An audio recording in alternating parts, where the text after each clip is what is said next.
귀한 찬양 감사드립니다. 동해 서에서 먼 것처럼 우리 죄악을 멀리 옮기신 하나님의 자비와 긍휼이 여러분에게 가득하기를 주님의 이름으로 축복합니다. 여러분이 치매를 방지하기 위해서 제가 여러분에게 손가락 운동을 하나 가르쳐 드리겠습니다. 그 사인을 한번 보여주시겠습니까?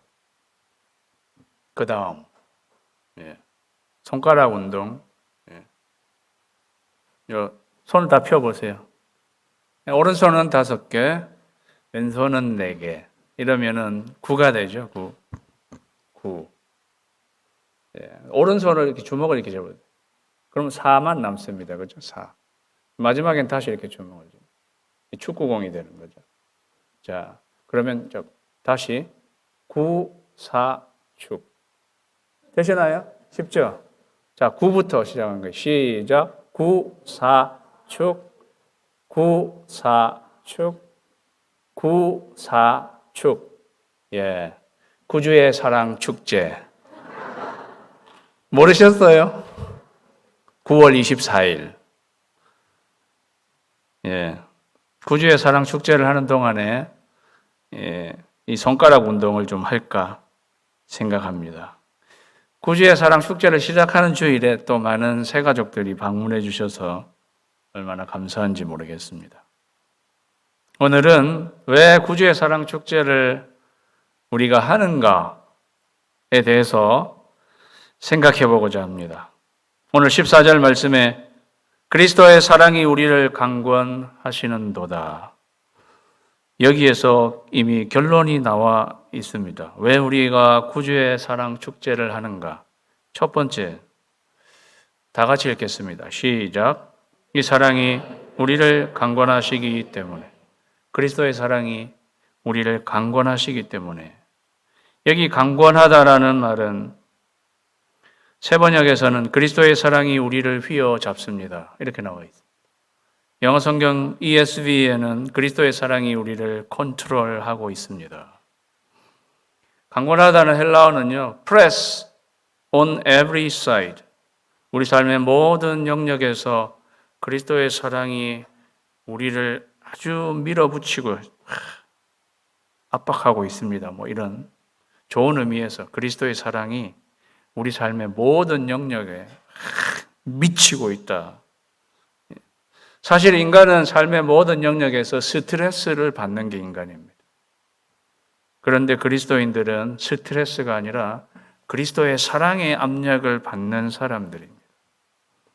이 그리스도의 사랑이 이 사랑입니다. 지난주에 말씀드렸던 이 사랑 기억하시는지 모르겠어요.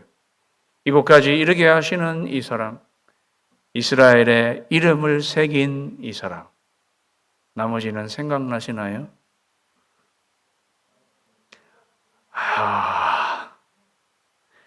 이 같은 방해를 이기는 이 사랑, 그리스도의 사랑, 이 사랑이 우리를 강권하신다는 거예요. 우리가 생각하건대 한 사람이 모든 사람을 대신하여 죽었은즉 모든 사람이 죽은 것이다.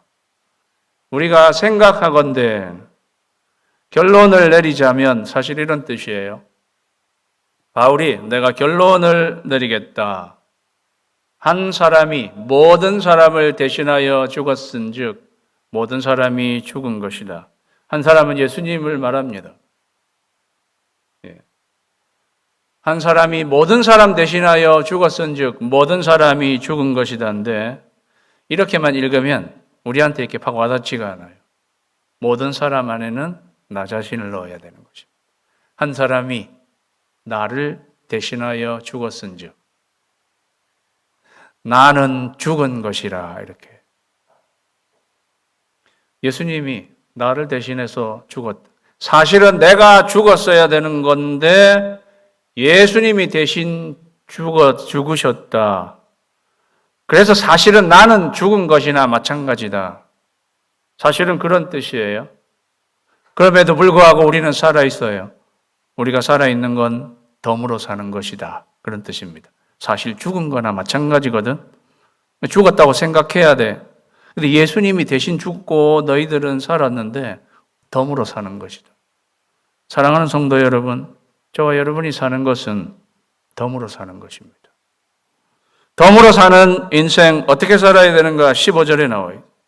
덤으로 사는 인생, 그가 모든 사람을 대신하여 죽으심은 살아있는 자들로 하여금 다시는 그들 자신을 위하여 살지 않고 오직 그들을 대신하여 죽었다가 다시 살아나신 이를 위하여 살게 하려 함이라.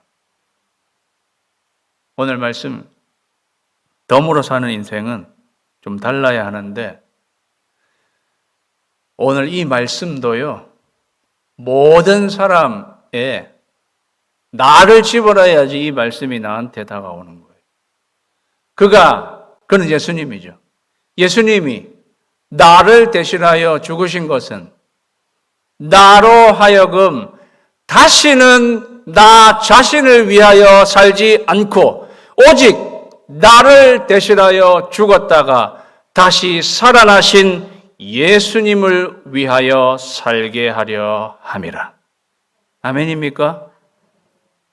이제 네가 사는 거는 너 위에서 사는 거 아니고 너 위에 대신 죽으신 예수님 위해 사는 것이다.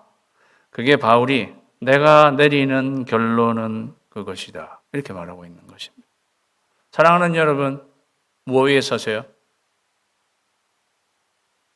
제가 학창 시절에 많이 불렀던 복음성가가 있어요. 불평, 불만과 환멸 가득한 이 세상에 너는 무엇을 위해 사는가? 들어보셨죠? 제가 학창 시절 때는요, 군부 독재 시절이라 학교 다닐 때 뭐 데모를 하도 많이 해요. 복음성가도 약간 데모하는 분위기에 불평, 불만과 환멸 가득한 이 세상에 너는 뭘 위해 사는가? 참된 자유와 평화 너는 맛보았는가? 너는 무엇 위해 사는가? 그런 찬송이었어요. 네. 여러분 무엇 위해 사십니까? 정답은 주님 위해 삽니다입니다. 왜 내가 주님 위해 살아야 돼요?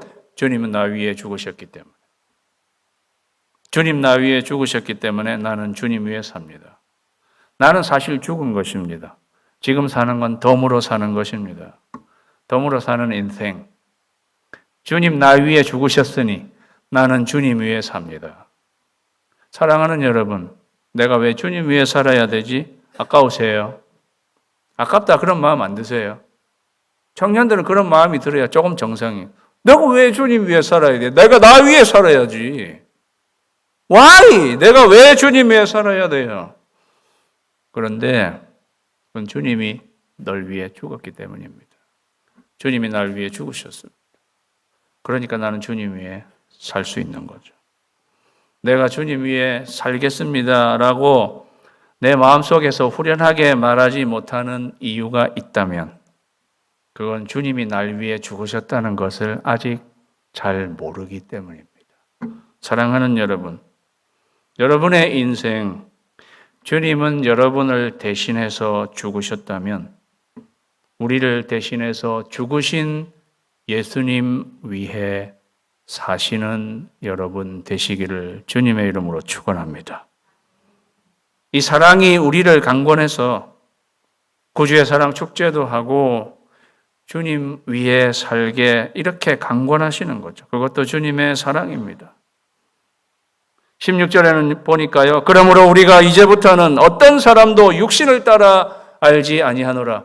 비록 우리가 그리스도도 육신을 따라 알았으나 이제부터는 그같이 알지 아니하노라.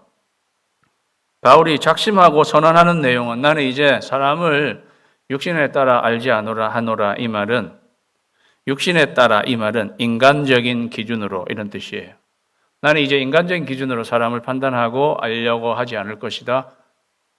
그리고 예수님도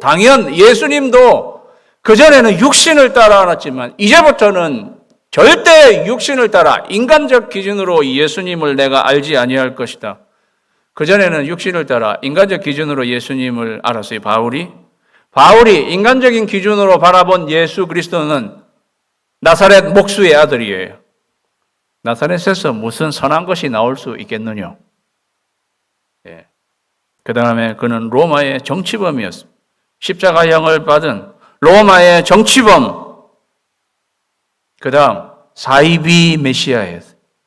본인이 메시아라고, 예. 하나님이 보내는 하나님의 아들 사이비지, 그렇게 생각했던, 인간적인 기준으로 바라본 예수 그리스도. 그런데 다메섹 도상에서 예수님을 만나고 내가 아주 인간적인 기준으로 그 예수님을 바라본 거구나. 나는 이제 절대 그런 기준으로 예수님은 바라보지 않는다.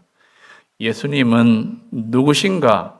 바울은요, 골로새서 1장 16절에서 만물이 그에게 창조되되 이렇게 말씀했습니다. 그는 보이지 아니하시는 하나님의 형상이요 모든 창조물보다 먼저 나신 자니 만물이 그에게 창조되었습니다. 그는 보이지 아니하시는 하나님의 형상. 하나님은 보이지 않는 분, 예수님은 보이는 하나님으로 나타나신 분. 만물은 그에게 창조되었습니다. 그거를 수동태니까 거꾸로 하면 예수님께서 만물을 창조하셨습니다 하고 하는 말인 거죠. 그 말은 예수님은 창조주이십니다. 그래서 17절 말씀이 그 다음에 이렇게 나오는 거예요. 그런즉 예수님은 창조주이시기 때문에 우리가 인간적인 기준으로 생각하는 나사렛 목수의 아들이 아니고 로마의 정치범이 아니고 그분은 창조주 하나님. 그러므로 누구든지 그 창조주 하나님이신 예수 그리스도 안에 있으면 완전히 사람이 새롭게 창조되는 것이다. 창조주 예수 그리스도를 이야기하는 거예요.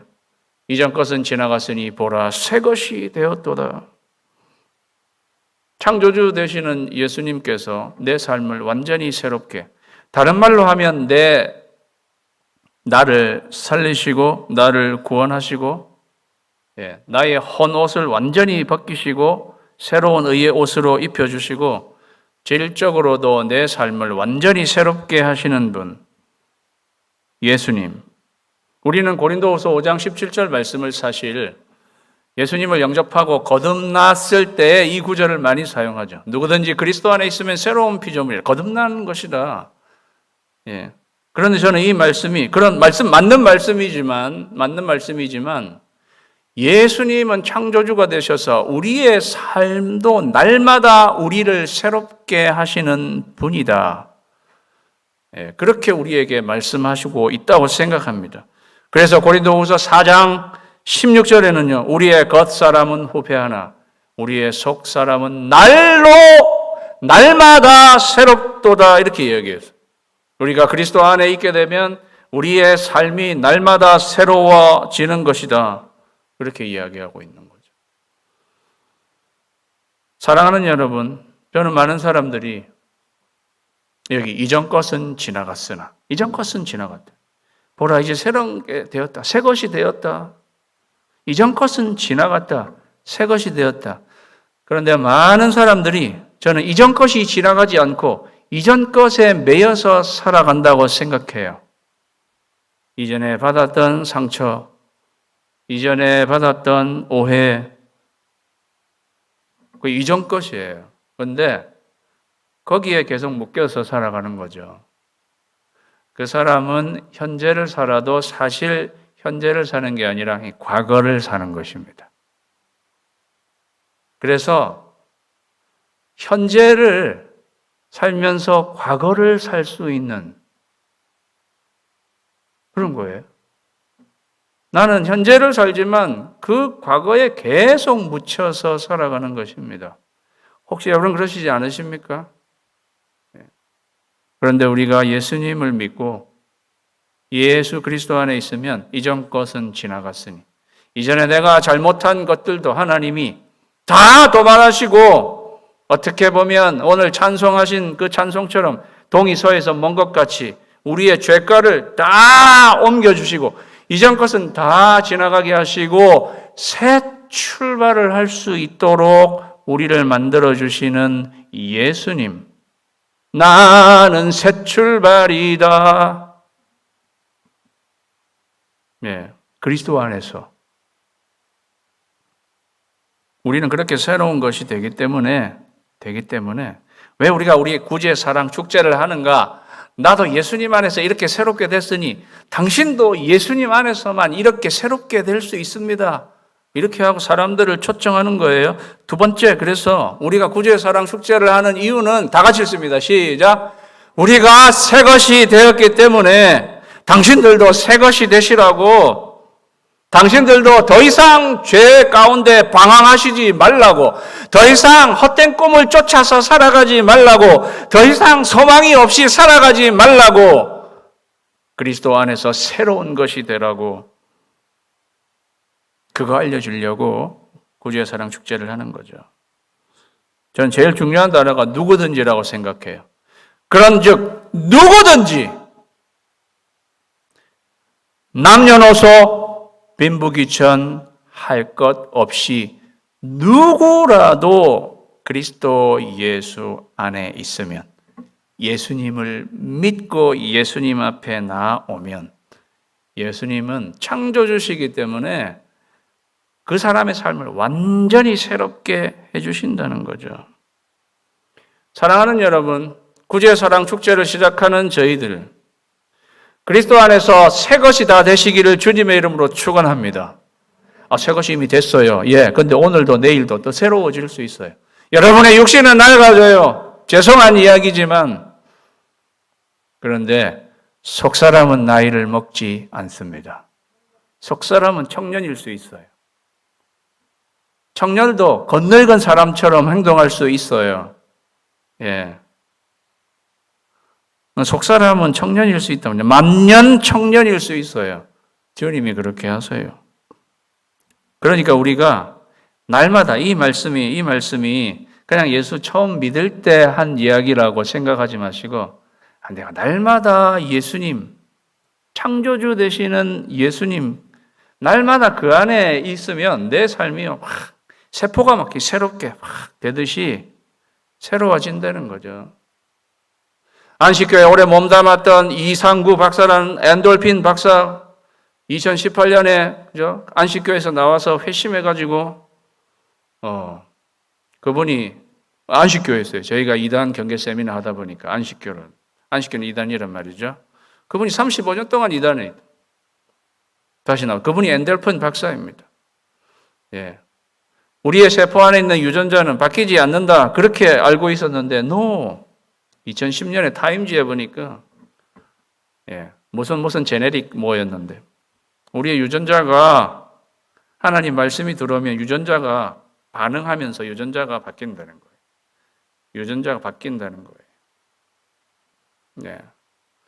그 말은 암세포도 하나님 말씀이 들어올 때 암세포조차도 이렇게 바뀔 수 있다고, 그 의사, 박사 되는 그분이 이야기하는, 저 그렇다고 생각해요.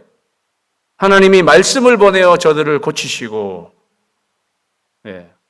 우리가 어떻게, 우리 몸 안의 세포도 하나님 말씀을 향해서 반응하면요, 그 유전자도 바뀐다. 새롭게 된다는 거예요. 새롭게. 예수님이 우리의 영혼, 육신뿐이 아니라 우리 영혼, 깊숙한 것에 있는 것도 완전히 새 것으로 바꾸시는 예수님, 우리가 이렇게 새 것이 되면서 사람들한테 이렇게 새롭게 되라고 사람들에게 초청할 수 있는 거죠. 18절 말씀에는요, 모든 것이 하나님께로 났습니다. 여기 말하는 모든 것은 앞에서 일어나는 모든 것을 말하는 것 같아요. 새롭게 되어지는 역사가 사실은 하나님께로부터 나는 것이다. 그가, 하나님께서 그리스도로 말미암아 우리를 자기와 화목하게 하시고, 우리는 예수 그리스도 안에서 새롭게 되는데, 요 18절에 오면서 그거를요, 또 하나님 입장에서는 이렇게 달리 설명하세요. 우리가 새롭게 되었는데 또 하나님 입장에서는 그게 예수 그리스도로 말미암아서 하나님과는 우리가 화목하게 되는 것이다. 이렇게 이야기하고 있다는 것입니다. 우리는 여기서 아주 중요한 사실을 발견해요. 그건 뭐냐 하면은 우리 인생의 가장 중요한 것은 하나님과 나의 관계다 하는 것입니다. 화목하다는 것은 관계를 말하는 말이에요. 관계. 더 쉽게 말하면 사이 좋은 거예요. 사이 좋은 거. 예. 오늘 손을동을 하니까 제가 손으로 설명을 드리겠습니다. 이게 하나님이라고 하고요. 사람, 세상, 우리 모두를 포함해서 우리가 그전에는 어떤 관계였는가? 이런 관계였습니다. 딱 등을 돌리고 있는, 등 돌리고 있는 관계였어요. 이 화목하지 않은 거예요. 뭐 거리로 치면 뭐 이렇게라도 할 수 있겠어요. 그런데 좌우지간. 하나님도 우리에게 등 돌리고 우리도 뭐 쉽게 말하면 뭐 처음부터 합시다. 이렇게 처음에 괜찮았었는데 죄가 들어오면서 우리가 하나님께 등 돌리니 하나님도 이것 때문에 등을 돌리시게 됐어요. 우리는 이런 상태로 있게 됐어요. 그런데 하나님이 이런 상태로 있는 거를 하나님이 마음이 너무 불편하세요. 하나님은 관계의 하나님이세요. 어떻게 하든지 사이가 좋았으면 좋겠는데 그래서 하나님은 이 가운데 있는 죄 문제를 해결하기 위해서 예수 그리스도를 보내셨어요. 이 죄 문제를 해결하시면서 하나님이 먼저 돌아서신 거예요. 그러면서 이쪽에 있는 우리들에게 이 예수님을 믿음으로 나한테로 돌릴 수 없겠니? 그렇게 초청하고 있으신 거예요. 그래서 우리가 예수님을 믿으면서 우리도 하나님께로 돌아서서 하나님과 화목하게 된 거예요. 이거를 하나님은 우리에게 바라신다는 거죠. 하나님이 이 구절 속에서 우리 인간에게 바라시는 거를 관계로 하나님은 설명하십니다. 그 제일 중요한 게 그거다는 거죠. 너하고 제일 중요한 거, 너하고 나하고 이렇게 되는 거, 사이 좋은 거, 이거야. 사랑하는 성도 여러분, 하나님과 사이 좋으세요?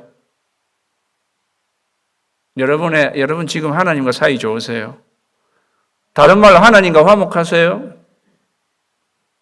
오늘 혹시 이 자리에 계신 분 중에 난 그런 개념으로 생각해 본 적이 없거나 나는 하나님과 화목하지 못하다고 생각되시는 분이 혹시 계시면 오늘 여러분은요, 하나님은 이미 마음이 우리한테로 향해 계세요. 하나님 먼저 우리한테 마음이 향해 계시다. 이렇게 하셔야 돼요. 이렇게 하셔서 이렇게 예수님을 믿고 하나님께로 돌아와야 되는 거죠. 그게 하나님이 우리에게 하나님을 자기와 화목하게 하시고, 그런데 요까지만 해. 나는 그래서 하나님과 화목하게 되었습니다. 오케이. 그런데 미션 incomplete. 다 끝난 게 아닙니다. 18절 하반절 또가 있어요. 또가 있다는 거죠. 우리를 하나님과 자기가 화목하게 하셨어요. 오케이. 그런데 또 우리에게 화목하게 하는 직분을 주셨습니다. 이렇게 말해요.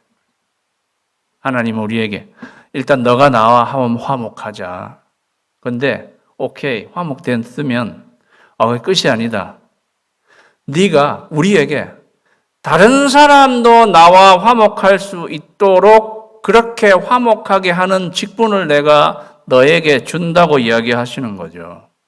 저는 이 직분이 미션이라고 생각합니다. 왜냐하면 이게요, 글로벌 차원이에요. 그러니까 지금 직분하면 내가 그냥 내 공동체 안에서 이렇게 받은 직분, 이 정도로 아무래도 거시적으로 생각이 안 돼요. 약간 로컬, 뭐 이렇게 생각하게 만드는 건데, 이게 왜 글로벌 차원이냐면 그 다음 말씀이 있어요. 19절 말씀.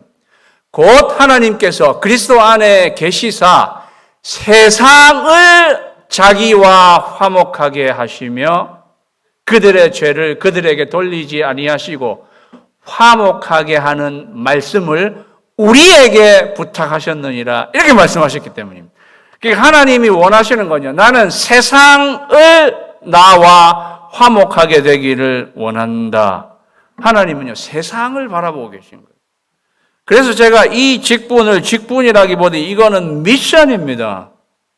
이거는 글로벌 차원에서 생각해야 되는 미션. 미션 파서블. 이건 미션 파서블이죠. 우리에게 화목하게 하는 말씀을 부탁하셨습니다. 우리가 왜 구주의 사랑 축제를 해야 되느냐 하면은요. 세 번째. 다 같이 읽습니다. 시작. 하나님의 간곡한 부탁이기 때문에.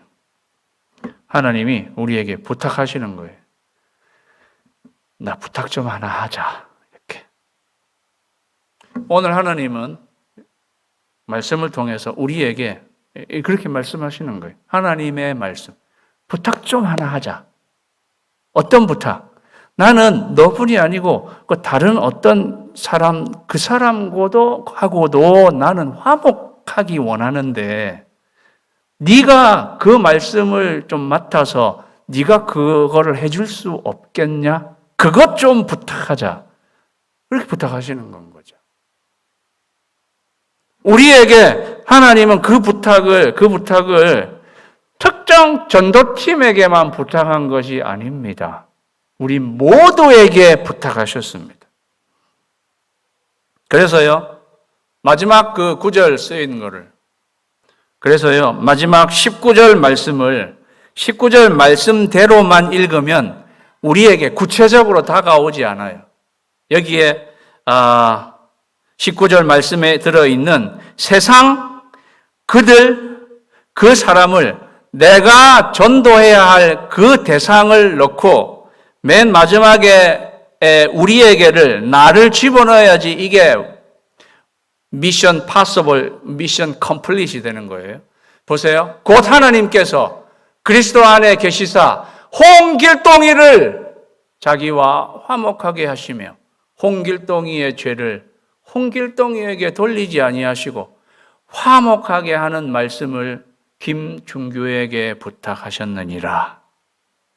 이렇게 읽어야 저는 맞다고 생각합니다. 그리고 여기 홍길동이 누구예요? 아니, 나가 아니지. 홍길동은 나의 VIP가 되는 거죠. 그렇잖아요. 내가 전해야 할 그 사람. 그 사람이 되는 거죠. 여기. 사랑하는 여러분, 오늘이 저희가 구주의 사랑 축제 시작하는 날이에요. 런치하는 날이에요. 오늘은 여기에 여러분의 홍길동을 이제 찾으라는 것입니다. 한 주간 동안. 다음 주에는 홍길동 카드를 여러분에게 내어드릴 거예요. VIP 카드죠. 여러분은 이 구주의 사랑 축제 동안에 누구에게 하나님이 부탁하신 이 말씀 누구에게 가서 전하고 초청할 것인가? 그분을 한 주간 동안 생각하시라는 겁니다. 다음 주에는 그 카드를 나눠드리면 거기에 여러분이 하나님이 생각나게 하는 그분이 있을 거예요. 그분 이름 적어내고 그럼 우리가 그분을 위해서 기도하고 초청하고 그렇게 하는 것입니다. 그 구절을 한 번 더 올려주세요. 여러분 중에는 벌써 생각나는 사람이 있을 거예요. 벌써 생각나는 사람은 지금 저하고 같이 한번 읽는데, 그죠? 홍길동의 그 사람의 이름을 마음속으로. 그리고 맨 마지막에 김중규는 김중규로 읽으면 안 되겠죠. 저한테도 다 몰라고 하지 마시고, 이제 감당하기 힘들어요. 여러분의 이름을 넣어야지 이게 맞는 거죠. 그렇게 해서 한번 읽어보겠습니다. 시작. 곧 하나님께서 그리스도 안에 계시사 을 자기와 화목하게 하시며 홍길동이의 죄를 홍길동이에게 돌리지 아니하시고 화목하게 하는 말씀을 김중규에게 부탁하셨느니라. 사랑하는 여러분, 하나님의 간곡한 부탁을 외면하지 마세요. 여러분 친한 친구도 부탁하면 들어주시잖아요. 야, 부탁 좀 하자. 부탁 좀 하자. 하나님이 우리에게 간곡하게 부탁 좀 하자. 우리 교회에 부탁하는. 그래서 구주의 사랑 축제를 하는 거예요. 사랑하는 여러분, 하나님의 부탁 들어드리는 저와 여러분이 되시기를 주님의 이름으로 축원합니다. 기도하겠습니다.